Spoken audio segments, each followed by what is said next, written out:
everyone! Welcome back to my channel! Well, hulaan niyo kung nasan ako.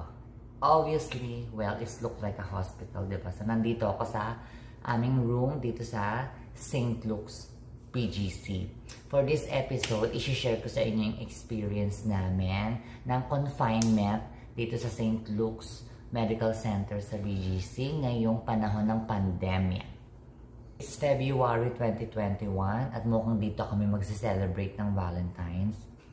Well, medyo sanay na at used to na yung mga hospitals natin dito sa Pilipinas, especially dito sa St. Luke's BGC sa pag-handle ng situation ng pandemic at pag-confine at pag-asikaso sa mga pasyente, non-COVID or COVID man na patient.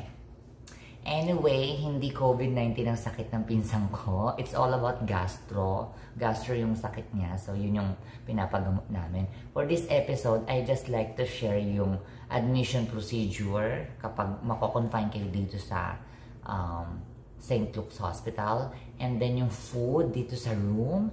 At saka yung room facility na rin. Yung itsura ng room. Maganda siya. And also the swab test procedure. Please don't forget to subscribe to my channel and click the bell and feel free to comment.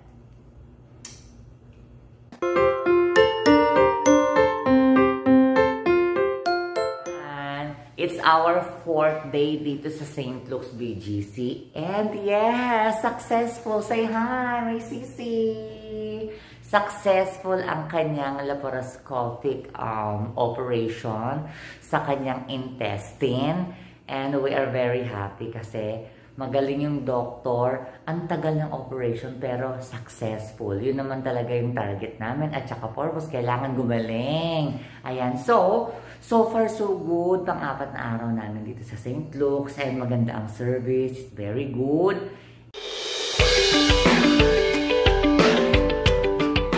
So ayan. Sabi ko nga, ito na yung pang 4th day namin dito sa St. Luke's. And successful ang surgery ng sisi ko, ng cousin ko. And tomorrow, actually, pwede na kaming umalis. Pwede na siyang ma-discharge. Let's talk about the admission. Yung admission namin dito, yung na-admit siya, very easy lang kasi na-refer na kami ng doctor namin dito bago pa lang kami pumunta. So, ang procedure is very easy dito sa St. Luke's kasi pagdating namin sa lobby, diretso na kami sa admitting, and then doon pwede ka nang pumili ng kwarto, and then maganda yung area, maganda yung protocol nila, at saka very quick lang. So, aasistehin ka nila doon agad, and then pwede kang pumili ng iba-ibang klase ng kwarto. Depende sa availability yon. May small private, merong regular private, deluxe private, and then executive private. Iba-iba, may suite pa sila, and then may ward. Ang pinili namin yung small private, but hindi available yon. So, we get the regular private, which is 4,484 pesos a night. Or per day, no? Yun yung price niya, 4,484 per day ang payment nun.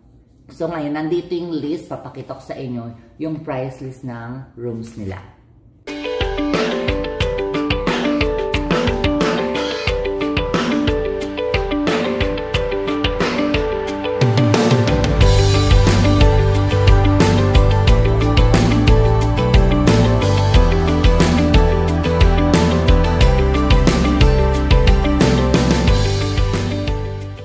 Now, let's talk about the swab test. Siyempre, automatic na yon kapag pupunta ka ng hospital, magpapakonfine ka, you know, you're gonna have your confinement, anywhere naman sa hospital, yung protocol yan. Kung magpapaswab test ka, kahit hindi naman COVID ang sakit mo, ibang sakit mo dahil, kunyari, for example, may sakit ka sa gastro, magpapakonfine ka, kailangan mong magpa-swab test. So ngayon, hindi mura ang swab test dito sa St. Luke's, okay? Re-remind ko na sa inyo. Pero may 2 options yon.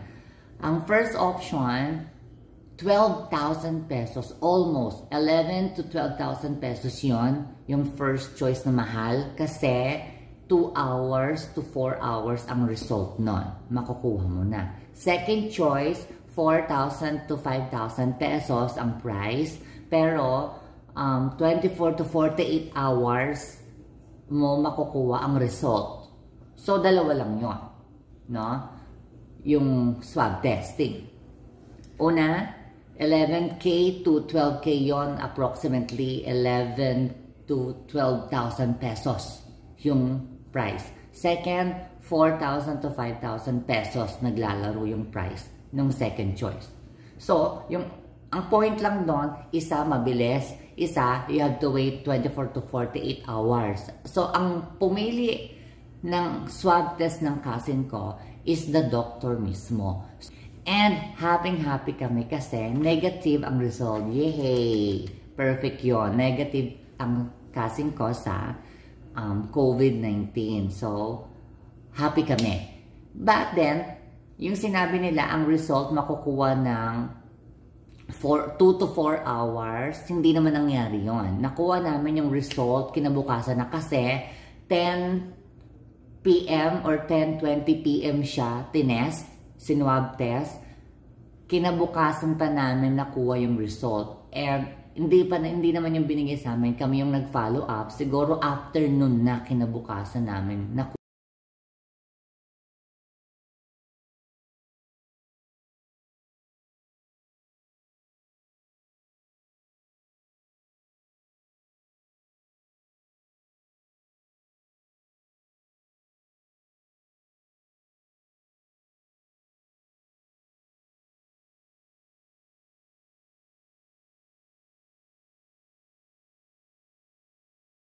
Let's talk about the ambience.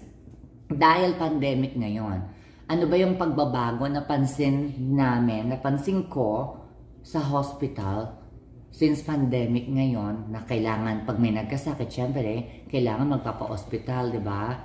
St. Luke's, they follow the protocol properly. Sumusunod sila sa protocol dito. Starting from the lobby, arrival, tapos elevator, sanitize talaga. Lahat ng mga tauhan nila dito and staff, basic alam nila yung sinabing protocol, pila-pila, at saka may mga sign, no? Lagi silang nagre-remind na social distancing at hindi naman talaga pwedeng marami sa loob ng elevator. Meron talaga nung nakalagay na sticker ng ilang tao lang ang pwedeng sumakay. Siguro 5 to 6 lang yata. 6 lang ang pwede per elevator. And then hallways, very sanitized, malinis. And yung canteen, maayos. And then, sa room namin dito, talagang malinis and sanitized. So, from the hallway, elevator, lobby, and then yung rooms, all sanitized, malinis, maayos.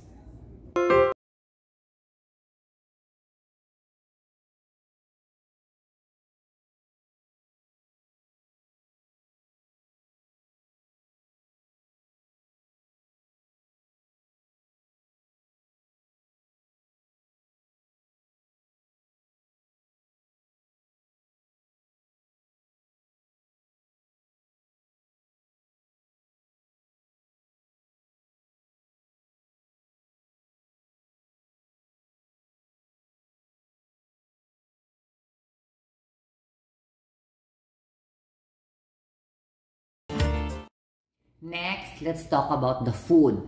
Yung food nila dito, depende yan sa situation ng pasyente. Since yung sa cousin ko, kailangan niya ng soft food at saka yung sa history niya, ang binibigay niya sa kanya yung mga soft food lang at saka yung pwede niya kainin. Pero, dahil hindi niya masyadong kinakain, pwede niyo kainin ng kasama niya. So, minsan kinakain ko yun. So, well, sealed. Every time na may dadating ditong food, morning, lunch, and dinner, sealed yun, magandang pagkaka-prepare ng St. Luke's dun sa food nila.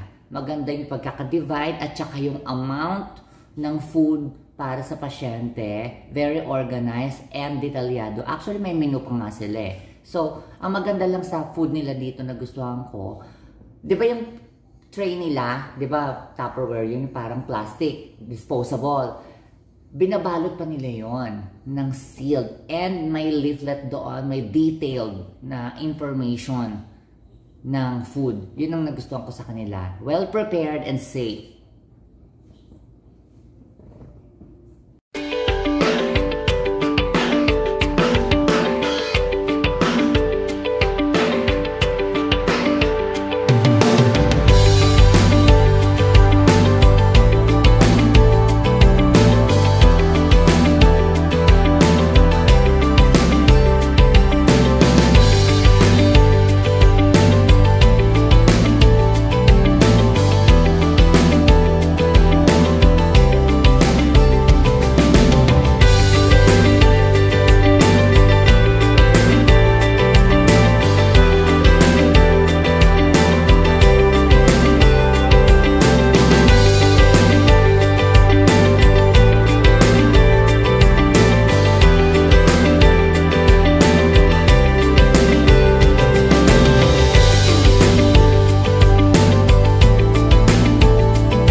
Talk about the room. Yung room namin, nagustuhan ko siya kasi maganda yung view na naibigay sa amin. Luckily, maganda yung view and we have a sunshine every day kapag morning na.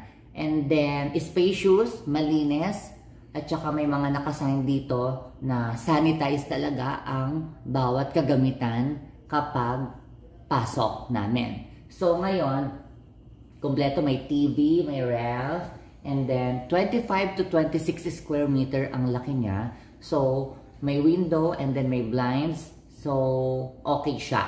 Bet ko yung room nila dito. And then, sa isang kwarto, pwede matulog yung isa or dalawang relatives kung sino yung magbabantay. So, malambot yung couch nila dito. You can bring pillow, you can bring kumot naman. Additional, you know, normal things na ginagawa natin sa hospital kapag nagbabantay tayo ng loved ones natin. And then, well, maganda yung bed nila para sa pasyente. It's modern, it's up to date, and talagang sulit ang bayad. Of course, this is a private hospital at saka state of the art. Maganda talaga yung facility nila. Wala naman ako masasabi doon. And cleanliness, yung banyo, ang laki ng banyo. Well, para sa talagang sa may sakit. Kompleto ang facility, malinis. Siyempre, especially ngayon pandemic, we need cleanliness talaga. Yun yung pinaka number one nating demand. Siyempre, takot tayo magkasakit. Especially sa pasyente, sa loved one natin na may sakit, gusto natin ma-save sila, diba? So ngayon, malinis ang facility, maganda.